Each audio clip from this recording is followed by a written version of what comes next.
Good evening, Aurora, and welcome to a special community conversation for Black History Month called Lean on Us.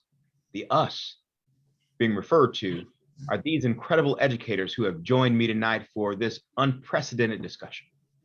The title Lean on Us is borrowed from a hit movie, Lean on Me, that documented the lift and impact of iconic principal Joe Clark from East Side High in Paterson, New Jersey. That movie is not only a cultural classic in the Black community, it also has inspired educators, future educators, and for the last 3 decades, it inspired our whole community, the whole Black community. While many of us may never have known or met Joe Clark, most of us certainly have had those principals and assistant principals who have transformed their schools and our lives with their leadership styles. As we celebrate Black History Month, we are focusing on some of the Black school leaders right here in Aurora who are changing the narrative for their schools and our entire community. They come in the spirit of principals like Joe Clark and Marva Collins, but they also stand up on the shoulders of local Aurora giants who paved the way for them, like Dr. Otha Lang, Dr. Charles Ponquinet, Cal Tyson, Gwen Miller, Katherine Jackson, Larry Shepard, Donna Williams, and Cynthia Latimer, and so many more. I genuinely hope we can capture their stories and share them for future generations and beyond Black History Month, because they build a foundation in education that so many stand up on today. Our guests tonight are some of those educational pillars who we are leaning on in elementary school, middle school, and high school. We wish we had the time and bandwidth to have everybody on with us tonight. But tonight can simply be the start of a series of conversations. Let's get into it. We are joined tonight by Dr. Comfort Akwaji-Anderson. How you doing, Dr. Akwaji? She is the principal of Illinois Math and Science Academy. We know it as IMSA. We're joined by Taveras Crump, principal East Aurora High School Extension campus. How you doing there, Brother Crump? Doing really well, really well. Thank you for having us. Absolutely. Glad to have you on. We're joined by Jacqueline Gibson, principal of Cowherd Middle School. How you doing, Jackie? Good evening. See you.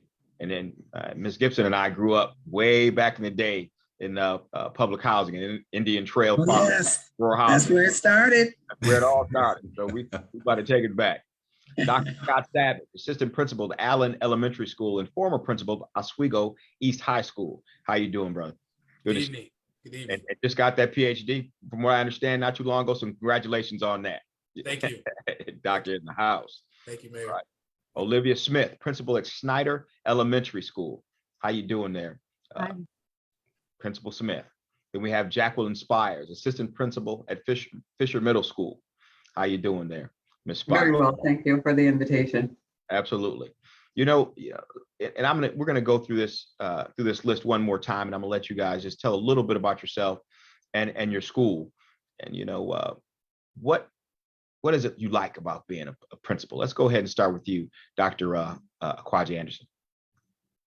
My favorite thing about being a principal is interacting with students. I'm really interested in making sure that everything that we do is centered on students, because that's the reason we are principals.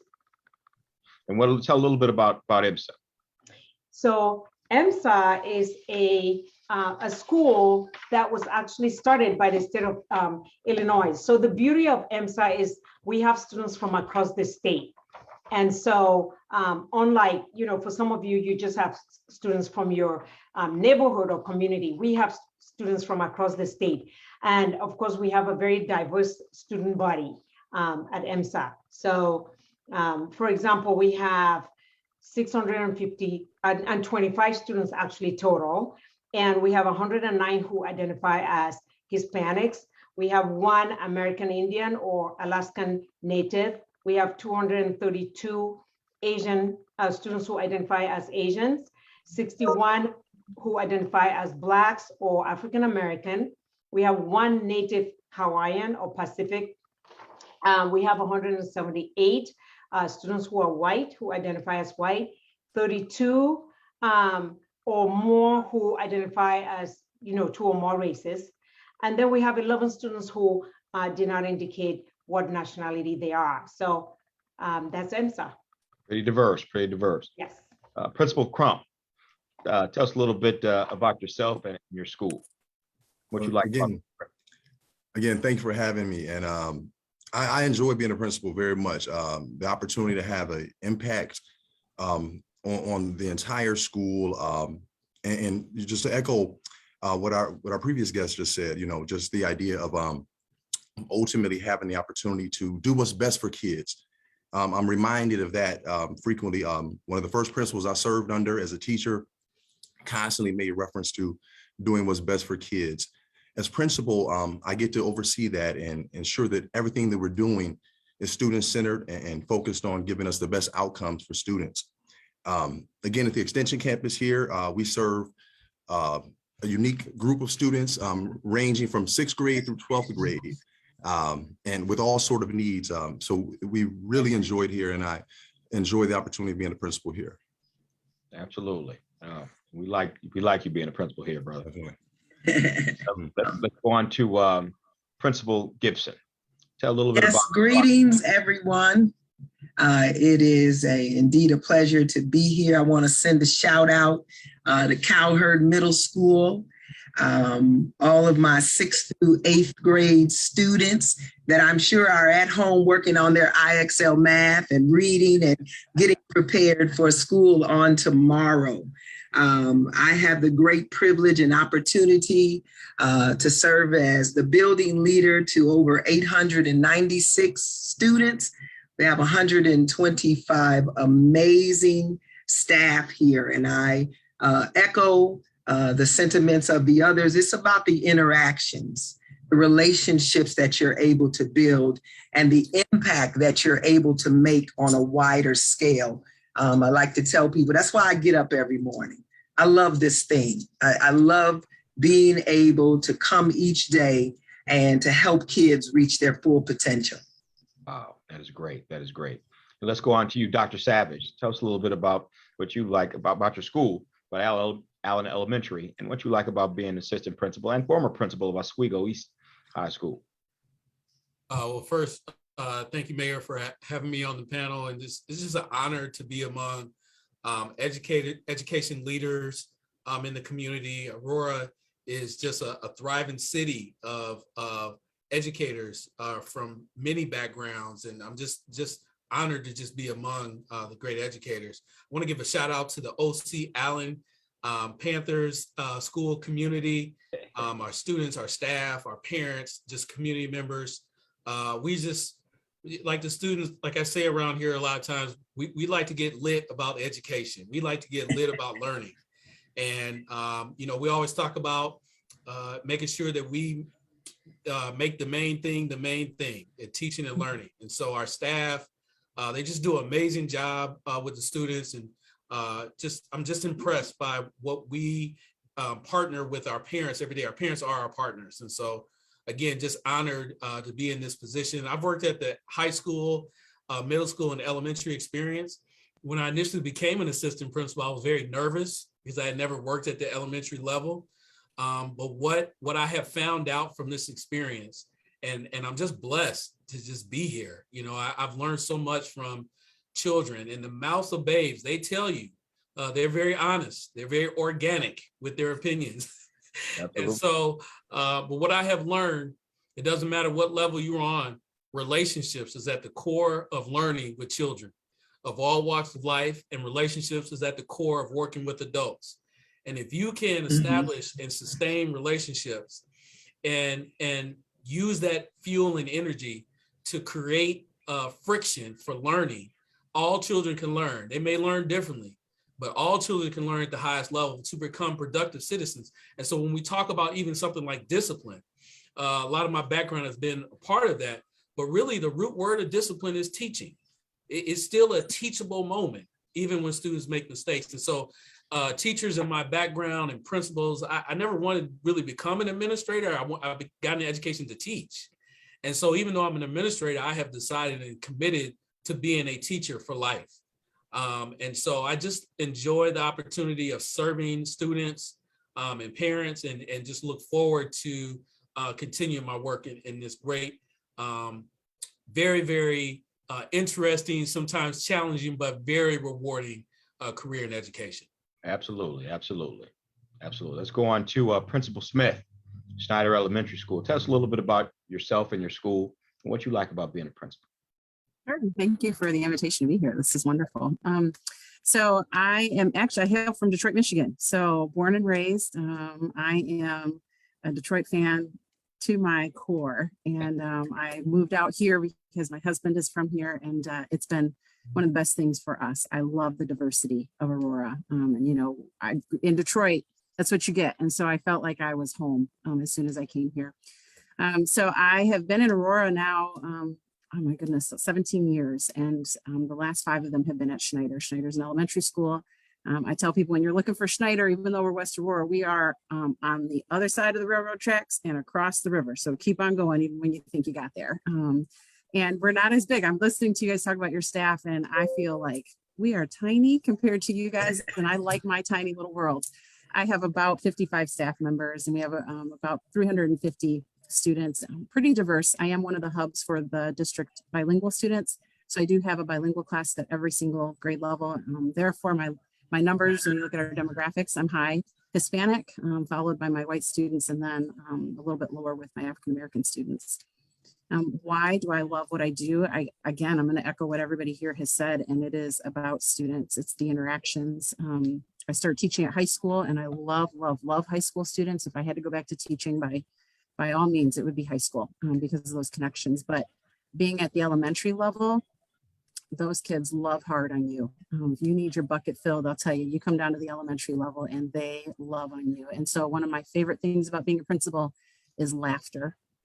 It is about student focus, but it is about laughter. I was able to make 2 groups of kids laugh today just by being silly, just by bending down and acting like I was a kid today. Like, I can't get that from my own children, but I can get it from a group of kids at school. So that building relationships with them, connecting with the kids, that is my favorite thing about what I do. Absolutely. And then we have Assistant Principal Spires, Fischer Middle School. Tell us a little bit about Fischer and what you like about being an assistant principal.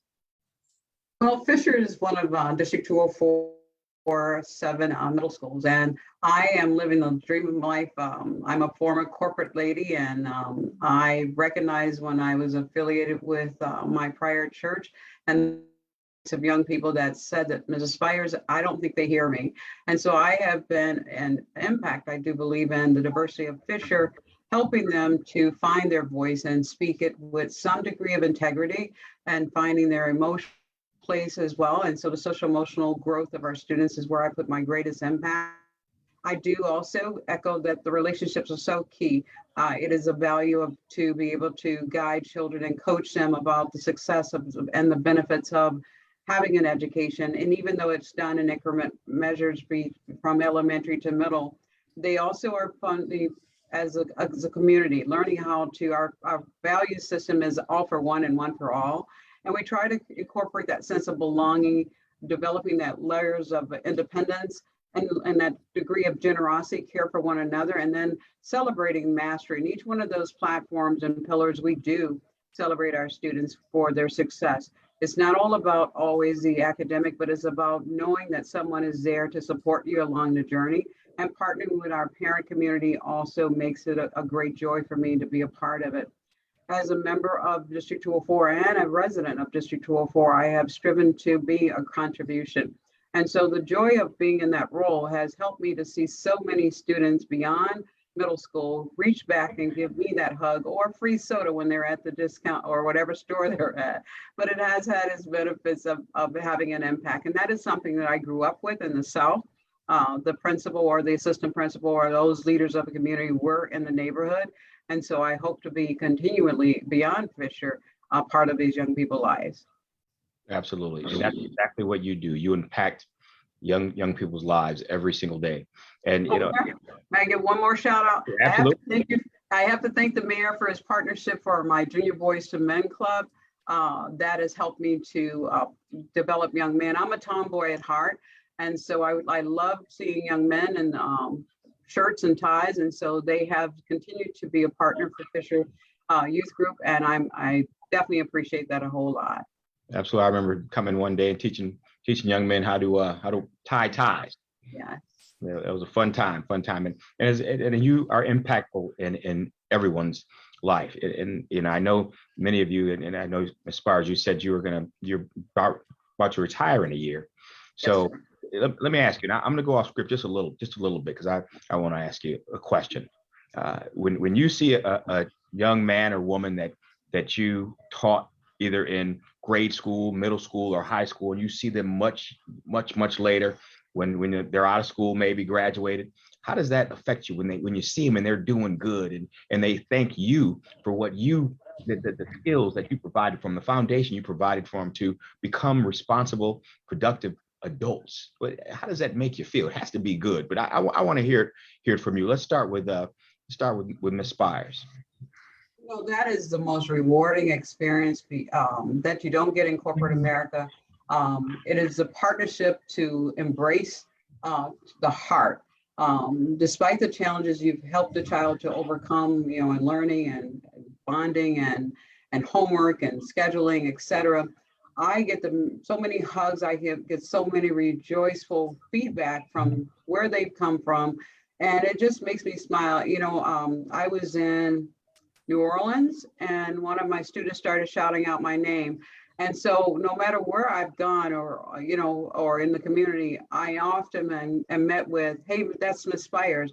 And I'm met with a hug. And so to my family, I'm like a little celebrity to so many students that are much older, because I still have the same hairstyle and the same classy way about myself. And they can right away, even with the mask, recognize, I think that's Ms. Spires. And so it is joyful to impact young lives and to be a part of that. And so I appreciate that District 204 and Dr. Talley as our superintendent and my principal, Jennifer Nonagamaker, has given me that opportunity to be a part of the community.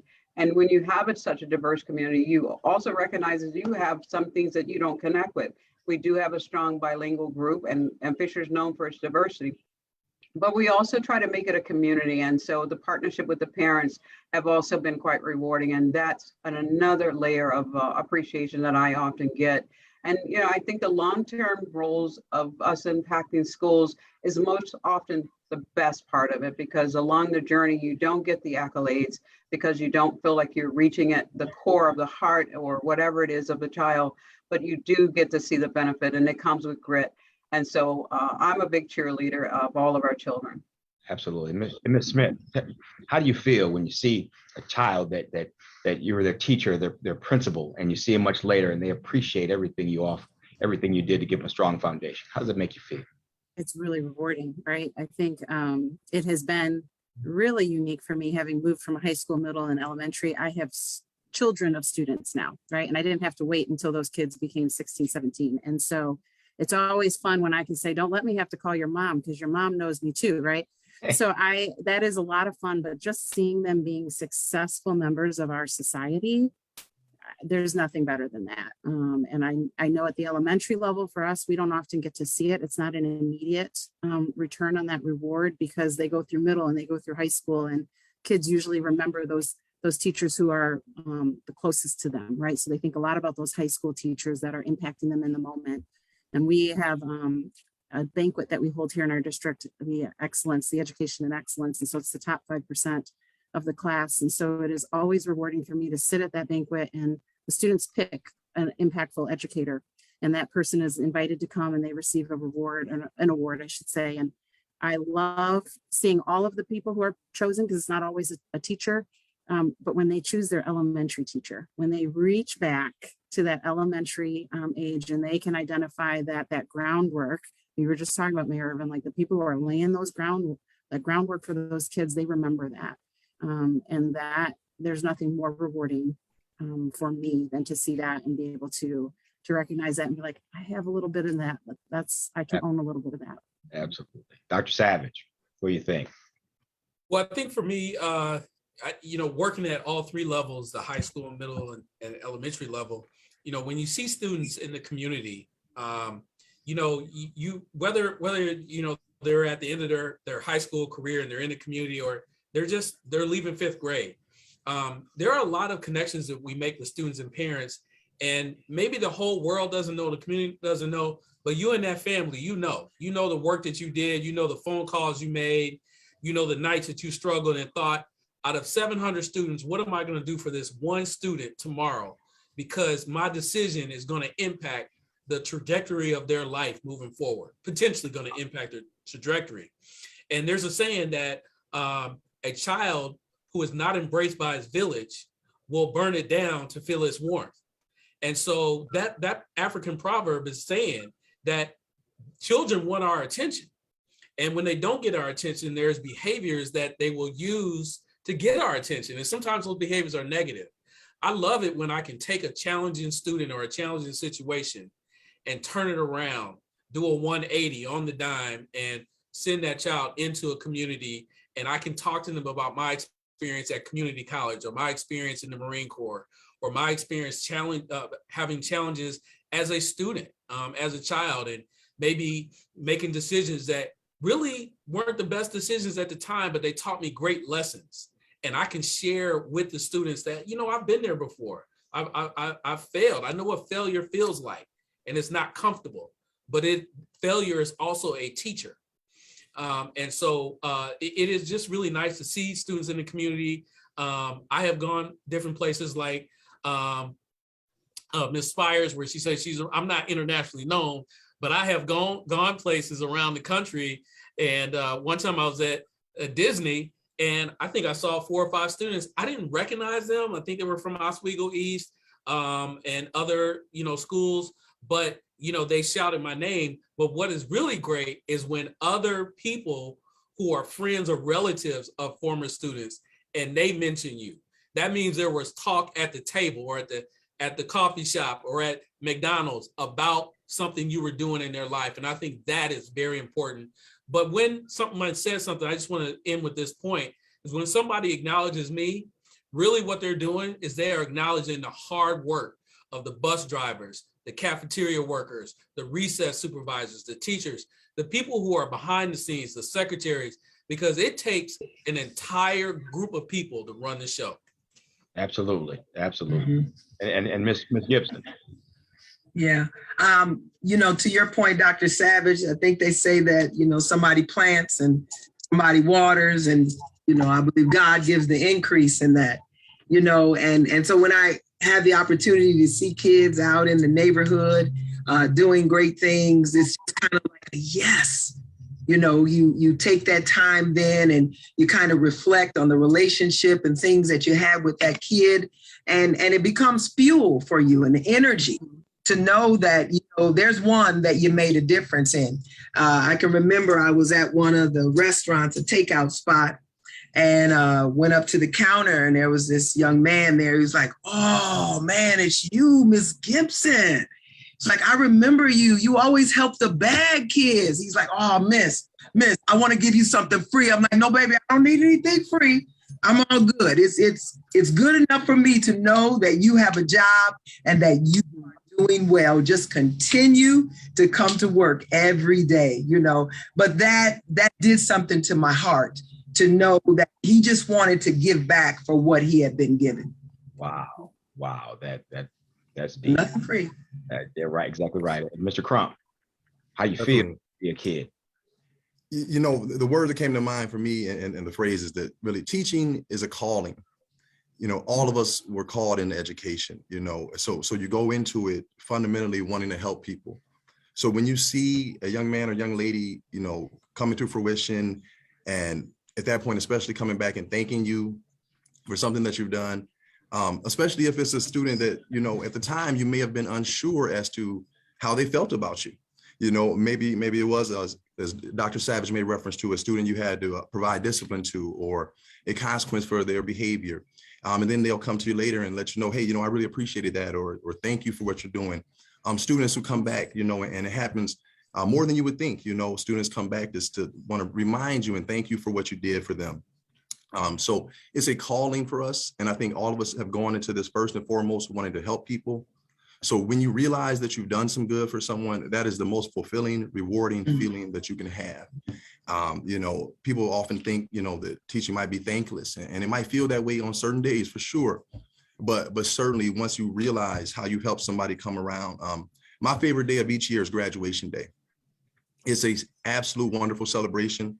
It always brings me back to my own graduation, thinking back to the blood, sweat, and tears that went into helping me get there, watching my mom get emotional as I graduated, high school and then later college. It's a tremendous joy. It's something as a community we need to celebrate.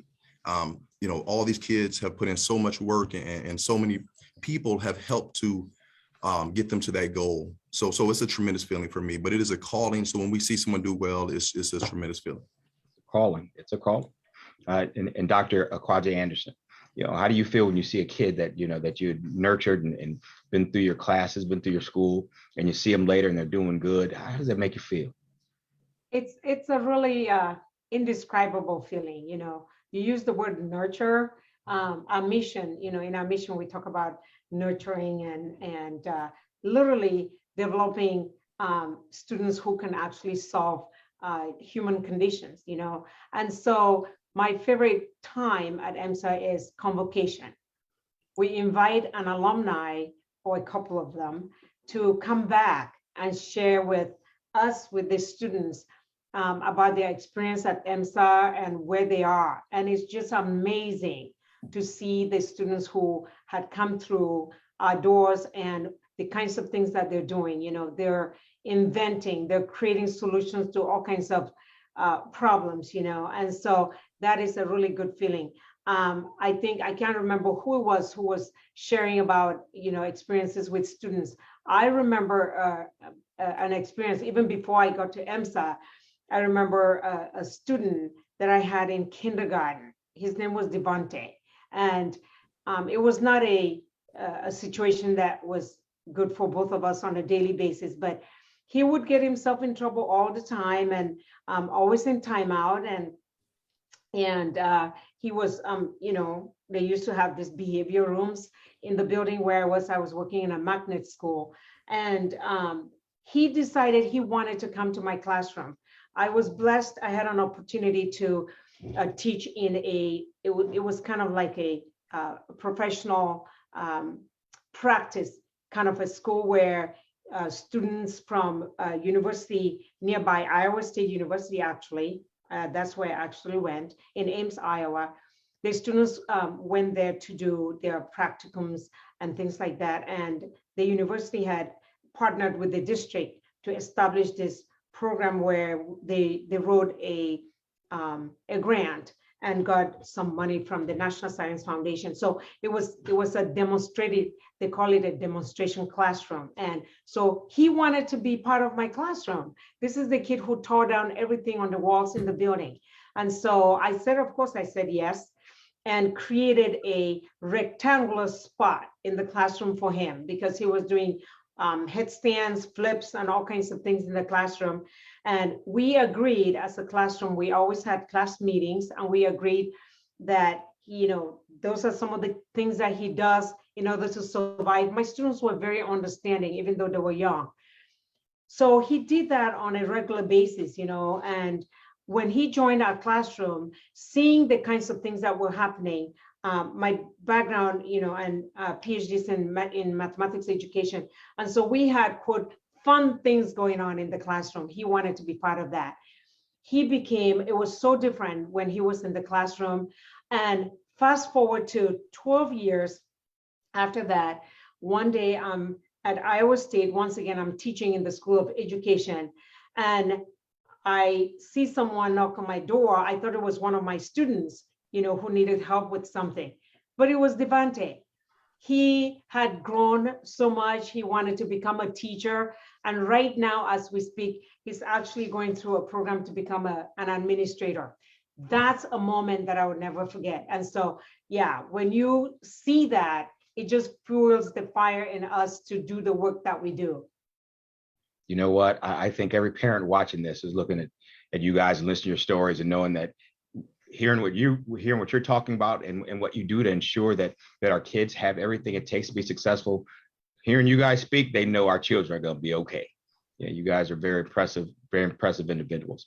Now, Mr. Crump, you said something. You said that it was a calling, what you did. So I'm going to ask this next question with that in mind, that what you do is a calling.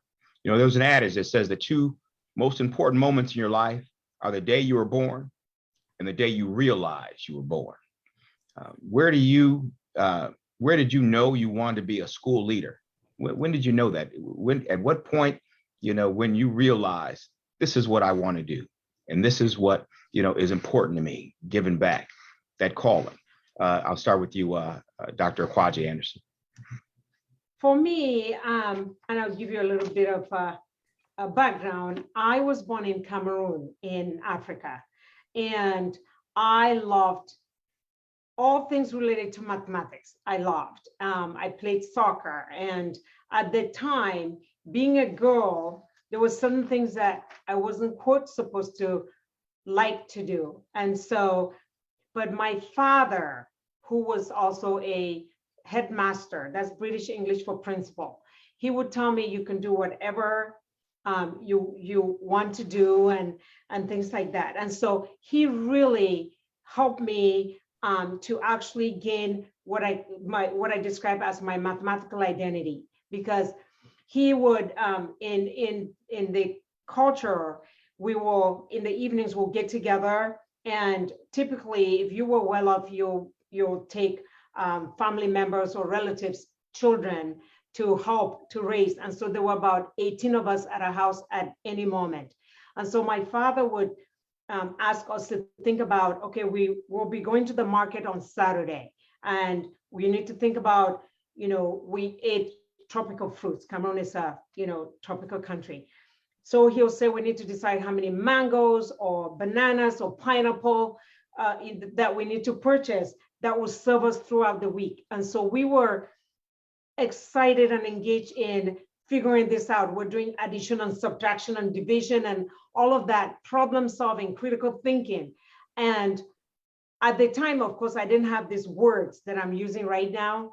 And so fast forward to going to school and liking mathematics and that sort of thing. And when I kept getting reminded that I'm a girl, I'm not supposed to like this and like that, I thought, says who? My father said I can like math. And so I was determined that I was going to change that. And that's how I became, of course, my father modeled for me, because like I said, he was a school headmaster. And so I decided I love mathematics and went to school to get degrees in that. But I was determined that I needed to help change the trajectory for some of our students, because I want them to be able to believe in themselves and believe that they can do it. And so, of course, needless to say, I'm at a STEM school because mathematics is my thing. And I love seeing our students engaging, productively struggling in figuring things out. So that was the moment for me.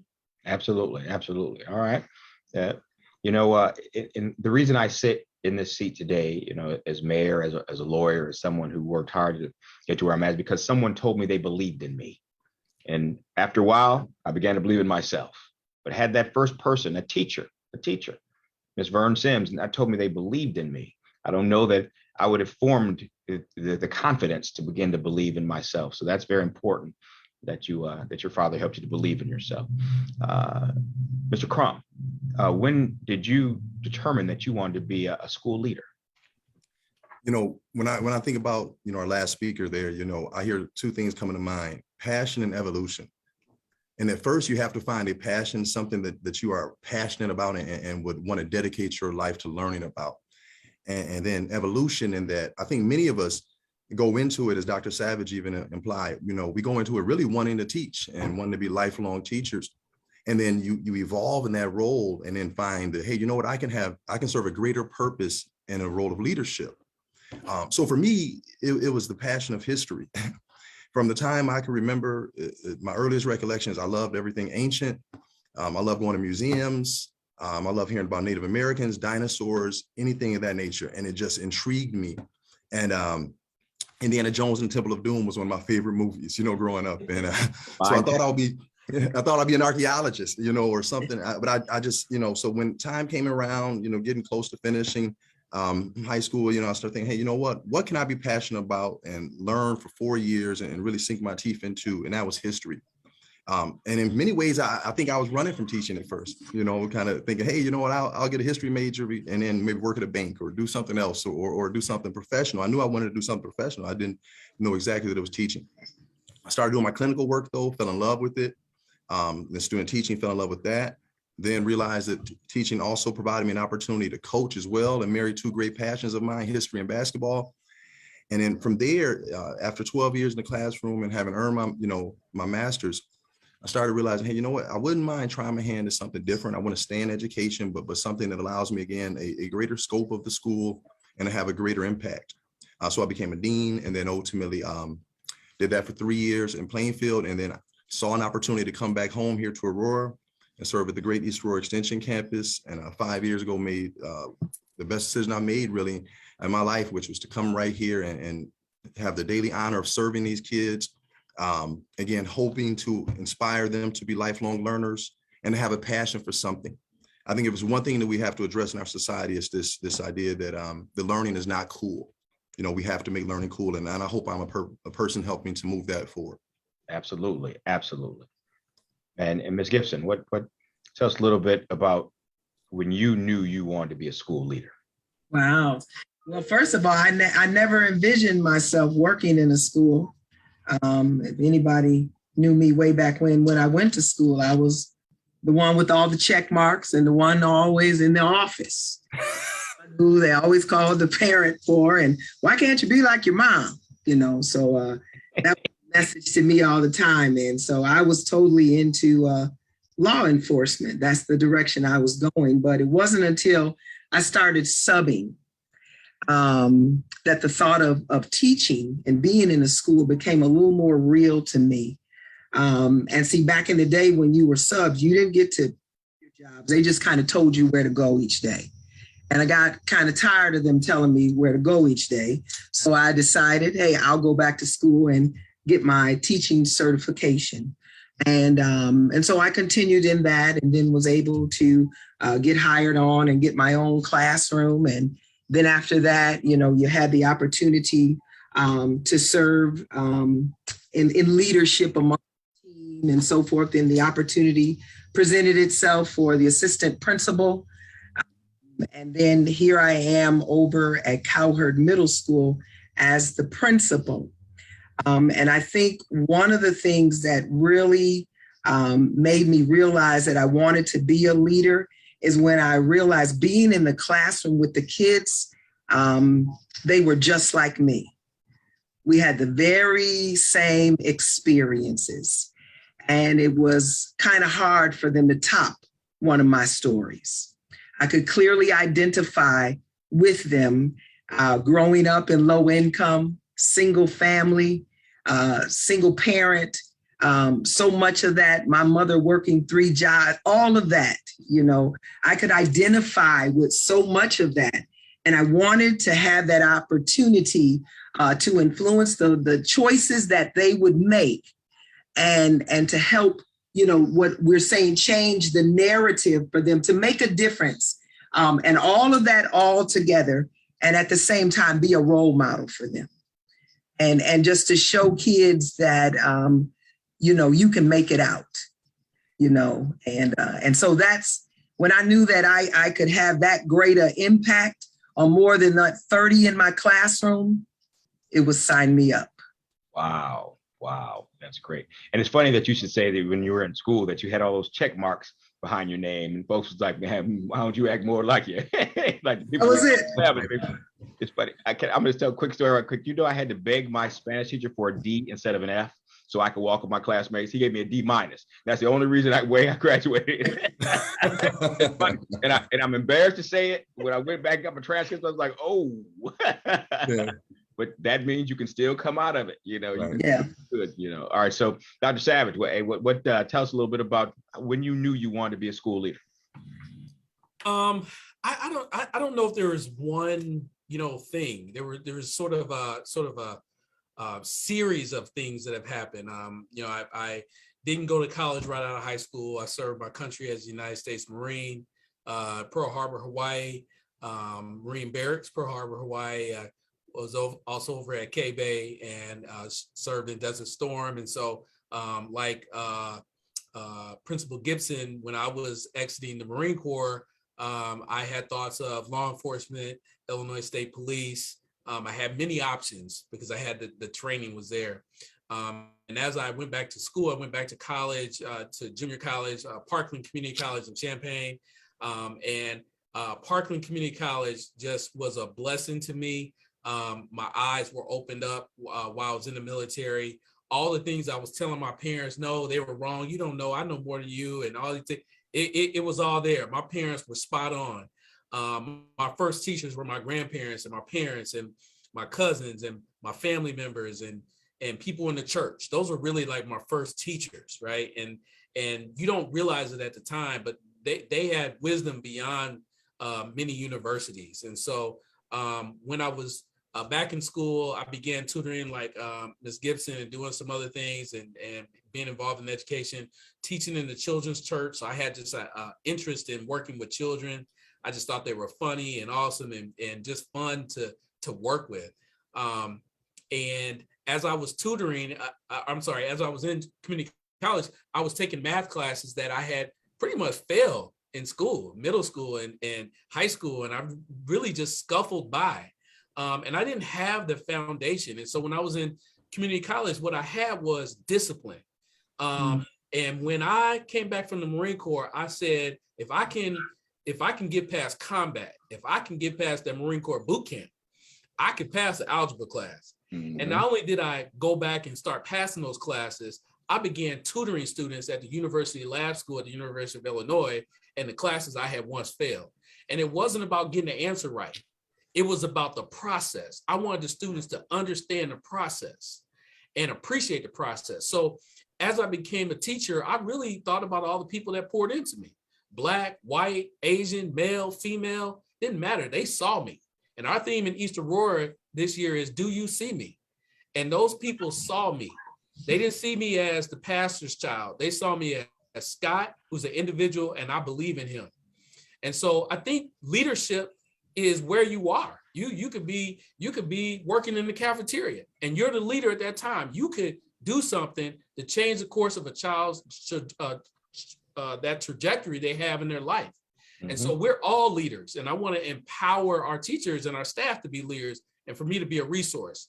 And so I think there was just a moment in time where people said, hey, you're going to do this, or you're going to be in this position. And I embraced it, and I was scared. Leadership is not comfortable. It's scary because you don't want to make mistakes, but sometimes courage is required when it is most uncomfortable. Absolutely. And so I just believe that I'm trying to do my best to serve this great profession as I am in my current role. Okay, great answer. It's funny, that I got my discipline from joining the military as well, United States Army, and kind of what set me on my trajectory was when I served in the Gulf War during Desert Shield and Desert Storm, man. So I know exactly what you're talking about. Came back and had a whole lot more discipline. So when I got those grades in high school, I was like, oh my gosh, my C plus, my C minus D plus. I was like, man, I got to do better than this. Right. Yes, sir. I feel you. So Ms. Smith, tell us why, what made you want to be in school leadership? That's a great question. I think I agree with Dr. Savage. I think this year we started out talking with my staff about them being leaders in their classroom. Leader being anybody, you have an influence on a group of people. So I have an influence on my staff, right? And my students, but really my teachers are that immediate impact and leader in their classroom. So I actually take it back to when I wanted to be a teacher versus being a leader of a building. It was, we think so much about the positive influences we've had, but to be honest with you, my influences were some positive ones, but they were some terrible teachers that I had over time. And I remember vividly being in a computer class and arguing with my computer partner about who was going to ask the teacher the question, because neither one of us wanted to be in the crosshairs of that teacher for not understanding what was going on. And so those types of experiences helped me, like, I can do better. I can do better for that. And the last thing that I want is a student sitting in the classroom, afraid to ask a question and their learning being hindered. And so it was some of those experiences in addition to so many, I can't even name them all, number them all, positive influences. The teacher, my geometry teacher, I'll never forget her, Mrs. Vasquez, Renaissance High School. My partner and I tried to not do an assignment, when we tried to not do a project. She is the first and only teacher who had to call my mom. Let me tell you that. That was never again. And that project got done that weekend. And that type of, you are better than this. Those types of teachers are the ones that inspired me to do what I do now, in addition to so many people, right? Like I even think about the people around me right now, the principals that I get to serve with, the administrators I get to serve with, my teachers that I get to serve, the kid. There are so many people who inspire me to continue doing what I do, that I am just incredibly thankful for the ones who got me on this path, but the ones who are keeping me as well. That's awesome. Great answer. Absolutely. And you something you said you can do better than that. Those other teachers that didn't pay attention, didn't do what they need to do to impart that knowledge to you and support you as a student. You didn't just ask that question. You took the next step and you said, I'm going to do better. So Absolutely. great. So great job. And let's finish that question up with Ms. Spires. What motivated you to be a school leader? Mayor, thank you for asking that question. My journey in Aurora has been such a compliment to my life. Theodia Gillespie at the Kauai County Urban League is where I partnered first once leaving corporate America. And she gave me the opportunity to use my corporate skills for the nonprofit platform. That's where I met your public relations representative, Mr. Clayton Muhammad. And having those conversations with him and then seeking out additional academic success allowed me to pretty much plant my seed in District 204 20-some plus years ago on the south side of the district. Given that it was slowly diverse at that time, I felt very somewhat apprehensive about where this journey is going to lead me, but I had the determination to demonstrate that there is a sense of strength and empowerment that happens within people of diverse identity. And so the journey itself, thankful to my leaders that were in District 204 in my younger years, have given me the opportunity to be like subcomponents of that leadership at the building level, which then elevated itself for me to consider taking my engagement for being a leader in District 204. The opportunity presented itself that I could reflect back on as my community. And so I do appreciate the fact that my principals, as well as other members of District 204, has given me that opportunity to be a leader in District 204. And it's because of the relationships that I have formed with parents and students that have sustained me over the years. Even though there are times when we strategize and collectively work with our staff, the gifts of our staff also shows you that you can be creative and make great things happen for young people. It may not follow the script of Danielson's model, but it'll follow a script that gets to the student to have that sense of resilience, to show that they are determined, and they may be in a quandary for a moment, but there is some degree of effort planted by everyone in the building that makes great things happen. And so that's where I put my joy. I'm very silly at work, even, I'm a child at heart, and I allow the children to see my vulnerability as well as to grow with them as they reveal theirs. And so it's been a great joy to be a leader, and I look forward to the closure of that and hoping that I've made an impact. Sure, you have made an impact. I'm positive of it. When I visit your school and see the joy on those young men's faces as they tie those ties and wear those shirt and ties to school, you absolutely make an impact. Let me ask a question specifically about Black History Month. As we celebrate Black History Month, it's important. It's an opportunity to shine a spotlight on the Black community. While some celebrate this, others criticize. From your experience, how are you implementing activities, initiatives in the culture of your school and taking the opportunity to teach and have young people learn about the Black culture? And I'll start with Mr. Crump. Yeah, well, I think that's something that we are trying to do here day in and day out every day is to really integrate all cultures learning, because I think there's something special about feeling included. Dr. Savage made a reference to that when he referred to the child that would burn the village down if he doesn't feel that warmth that he was looking for. People want to be included. So we want our students to celebrate Black history during February, but again, all year. And we want to celebrate all of our culture's history and making sure that people feel included and they see a place for themselves in education. Of course, today on the national landscape, we're seeing that there's a lot of talk about not teaching, you know, as much Black history, and certainly, you know, and I think as a social studies person myself, I always saw my job as to present the facts, very much like you, Mr. Mayor, as a lawyer, right? You're presenting the facts, you know, but I'm going to present the facts and ultimately allow people to make a decision there, you know, based on those facts that are presented to them, you know, but I want to make sure that those facts, again, are inclusive and tell the entire story. So when we think about Black History Month, we do many things here day in and day out to try to encourage students to learn about their own history, to learn about the history of others. Certainly, we want to celebrate every month that comes around, whether it's Latino American History Month or African American history.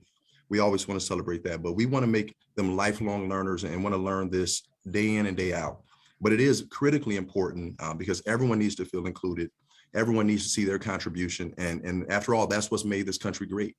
You know, the contributions of so many, you know, as, you know, behind me there somewhere is the Statue of Liberty. And we've often referred to ourselves as the Statue of Liberty here. You know, give us your tired, your poor, your huddled masses yearning to be free. We want all the students here, you know, this is an alternative school, but we're going to take our students and ultimately make the most with them. And again, hopefully allow them to become lifelong learners and positive members of their community. Absolutely. Ms. Gibson. Yeah, Go ahead. I am grateful for these two young men on this call because we are a part of the Black History Committee for District 131, along with some of our parents as well. And so we've worked together to put together a calendar of events to continue to be able to celebrate virtually Black History Month.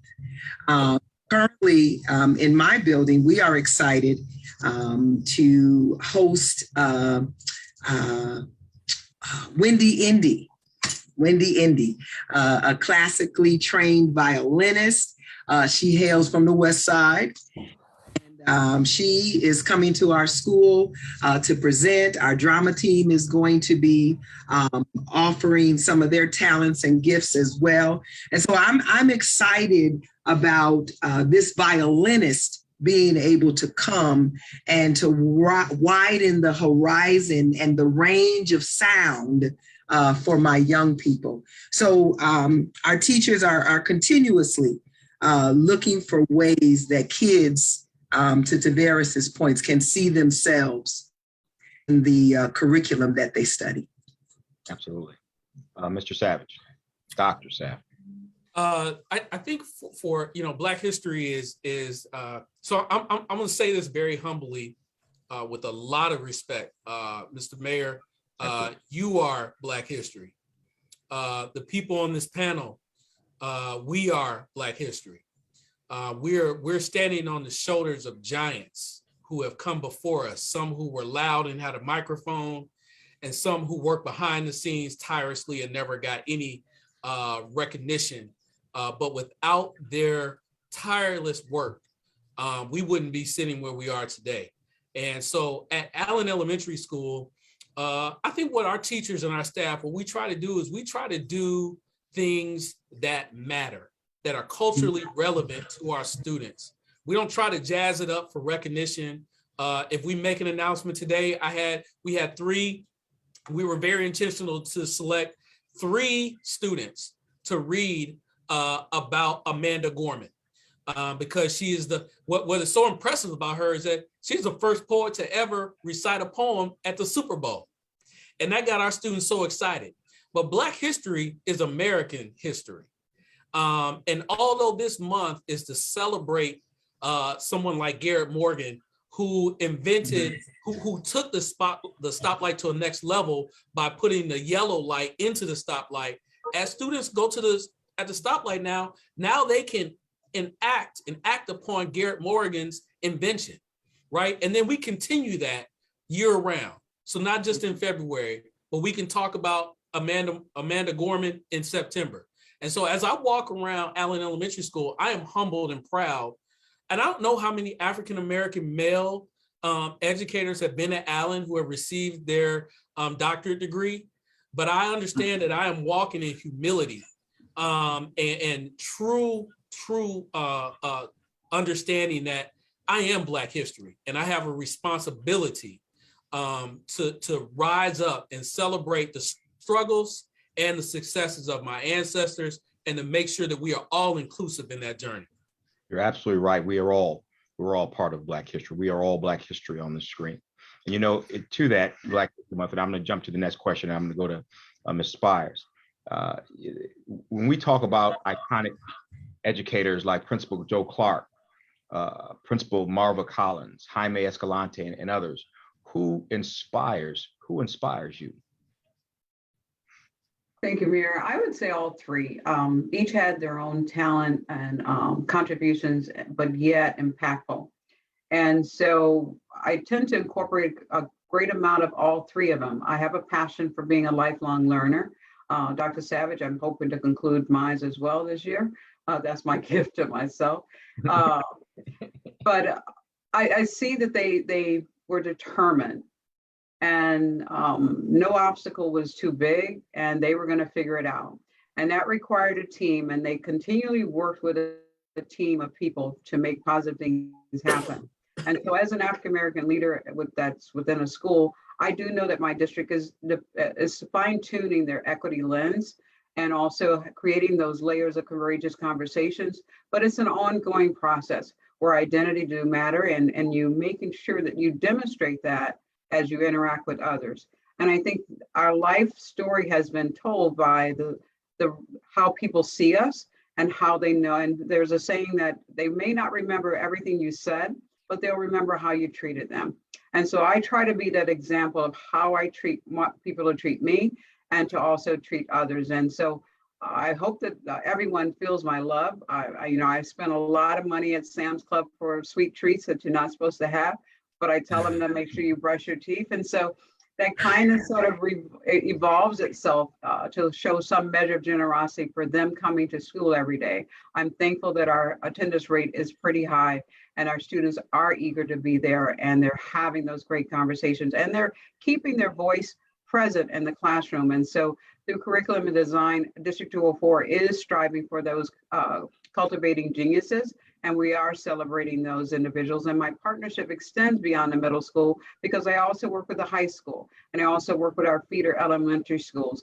And so showing moments of gratitude for them, their measures of success along the journey is very key. We just extended some opportunity to share some little sit-upons for reading on the park when spring comes for the young people at one of our elementary schools. And so you have to show them that there is growth and there's life beyond where they're at, but there's a lot of people that are cheering them along the journey. Absolutely. And Dr. Akwaji-Anderson, who inspires you? A variety of people, actually. There are certain aspects of learning or teaching, leading, that I really zero in on. I heard, I think it was the previous speaker talk about some of those things. Some of the things that come to mind for me is thinking about what it means to be resilient.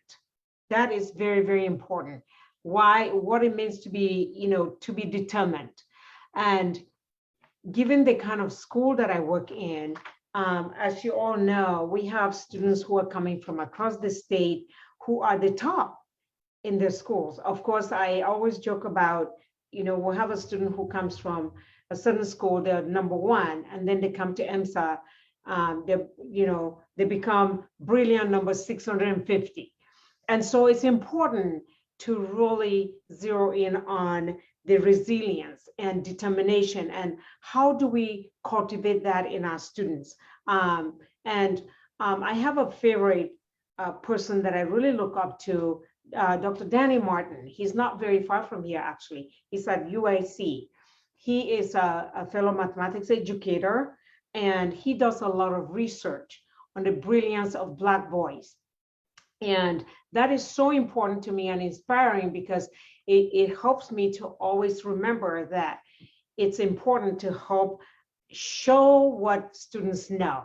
It's important to show their brilliance. And so even during this Black History Month, that's one of the things that I like to do, to look at the brilliance of not only our students, some of these folks that you're asking us, Mr. Mayor, in terms of who do we look up to, these people were brilliant. And so I like to be able to have students think about their brilliance and the different ways that they're brilliant. And that means we're all brilliant in a variety of different ways. We bring different things to the table. We're passionate about different things. I mean, they come to EMSA, it's a STEM school, but we also have students who are thinking about how to take whatever it is they're doing related to STEM, turn it into a business. They might still be in STEM, but they're some kind of entrepreneur.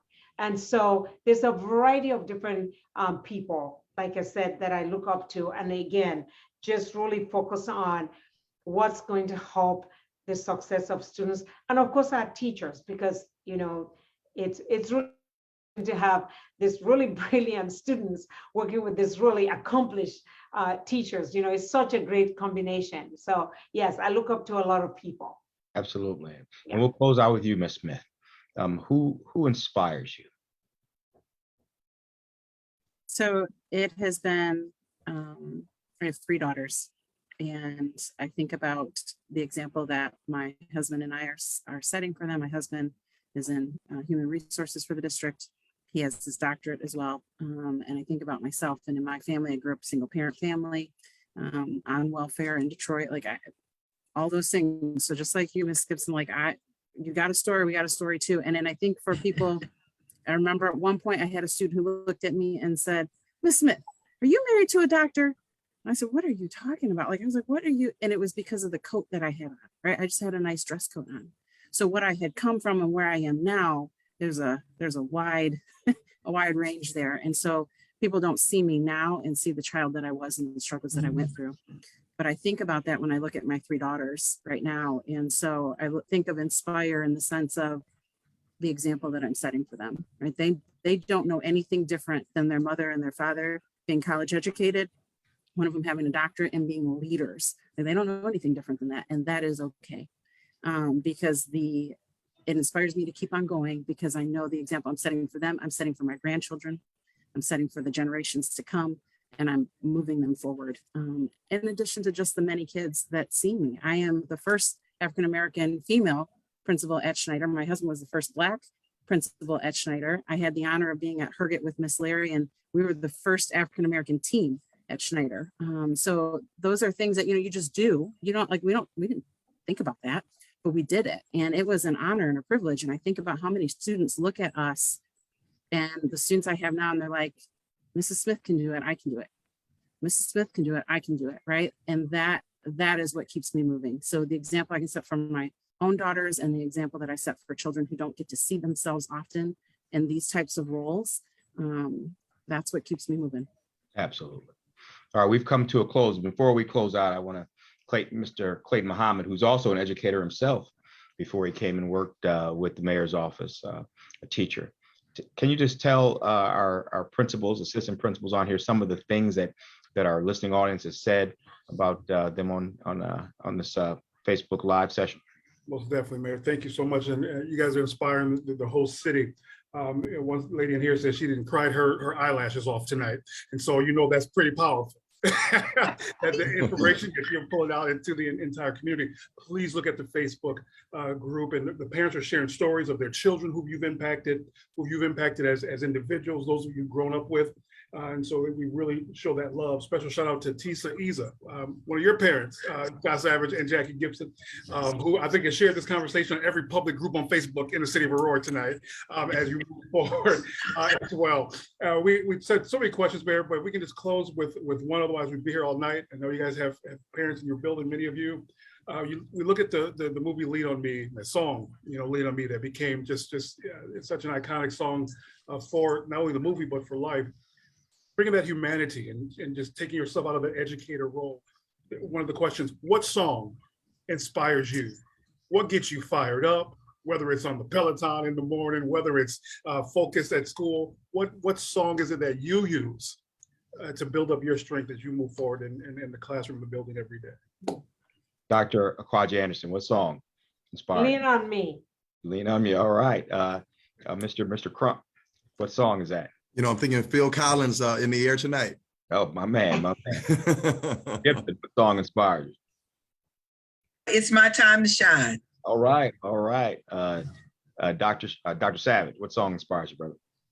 When I'm rolling to work in the morning, I throw on a little of "The Lord is Blessing Me" by Bishop Larry Trotter. It just fires me up and lets me know where I am. My man, Miss Smith, what song inspires you? It's not just a song. It is Dante Bowe and Chandler Moore right now with Maverick City. Any of those songs get me moving. Absolutely. And Miss Spires, what song is that inspired you? I don't know how it all goes, but it says ain't no stopping me now. So All that's- right, ain't no stopping us now. We're Right. on the move. That's what There it is. You know, I want to thank our guests this evening. You all inspire us to become someone we can lean on. You know, thank you to the community for joining us tonight and for all of your support of our Black History Month events. We'll close out the month on Saturday, February 26th at 10 a.m. at the Fox Valley Mall, where we will welcome 6 new Black-owned businesses to the city of Aurora. I invite you all to join us at Center Park on the lower level because we're going to be celebrating great Blackness here in the city of Aurora. All right, y'all. Thank you very much for joining us this evening and being on with us. We appreciate everything you do for our children every single day, and I know they appreciate it too. All right. So you guys have a great night. We'll talk to you. Thank you. Good night.